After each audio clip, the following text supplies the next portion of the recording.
Have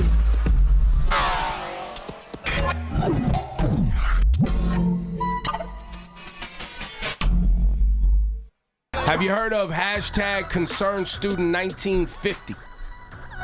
You paying attention to that? University of Missouri. No, what happened? The hashtag Concerned Student 1950 were students at the University of Missouri that were fed up with the racism happening on campus. The hell's happening over there? And they put pressure on the faculty and specifically the president, Tim Wolfe, to do something about it. Matter of fact, a young man decided he wasn't going to eat, and he had been on 7 days. He was on a hunger strike.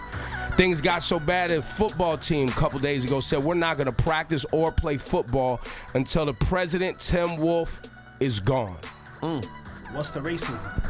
There were several incidents on campus. One I heard was human feces on walls with swastikas in the dorms. I will say... But hang on one second. The football team, I think, brought in like $35 million a year. Student athletic program, the biggest. And so the students at the football, they took power in their own hands, and I love this. They weren't standing for it, and it was like, look, we want change. And they got their change. I think we have audio of the president, Tim Wolfe. Can you bring that up of him resigning yesterday? I want to play it, and then I want to give you guys my own take on what I believe is happening on this campus, and it's from my own experience. Run that. And I take full responsibility for this frustration, and I take full responsibility for the inaction that has occurred.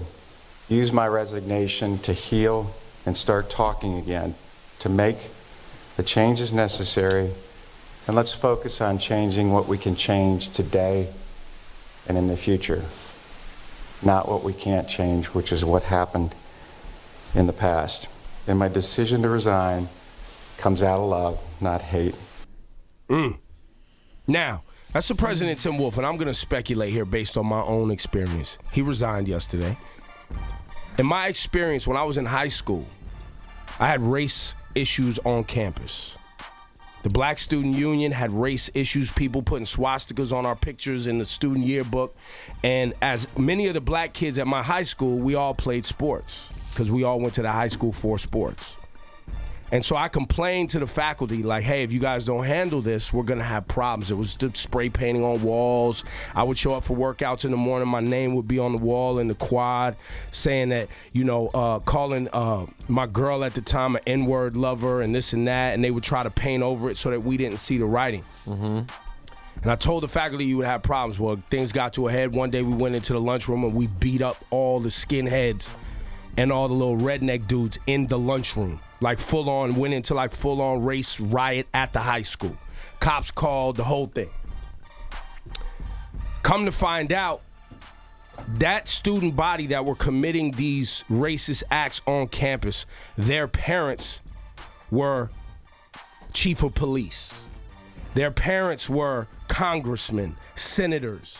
So the reason nobody had got reprimanded that were doing those acts was because their parents stood next to them, and the faculty didn't want to have problems with those parents because those parents made big donations.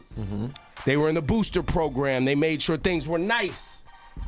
So now you have this president, Tim Wolfe, who basically resigned yesterday because Concerned Student 950 felt like he wasn't taking action. I'm speculating. This is my own opinion based on my own experience. Maybe Tim Wolfe could have taken action and didn't. But I believe that the students that are committing these racist acts on the University of Missouri campus feel comfortable enough to do so because their parents are affluent.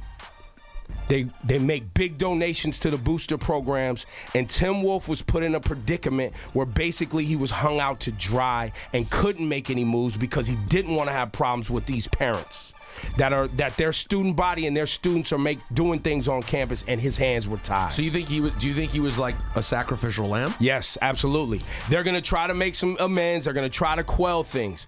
My own prediction is they're going to continue to have race problems on this campus until the students that are committing these crimes are taken off the campus. That's it. And it happens all over. Like, we're always wondering, why can't this person get convicted? Or why is this person getting away? It's because of who they're connected to. Of who they're connected to. Listen, guys, like I said, this is my own opinion. I could be completely wrong. But Ebro, it's funny. Remember you said earlier this week you were talking about crime in the hood, and you said people are out here doing things and parents are saying, oh, not my children. It's always the same. It doesn't matter whether you're rich or poor. Everyone protects their children, even if their children are dead wrong. Absolutely.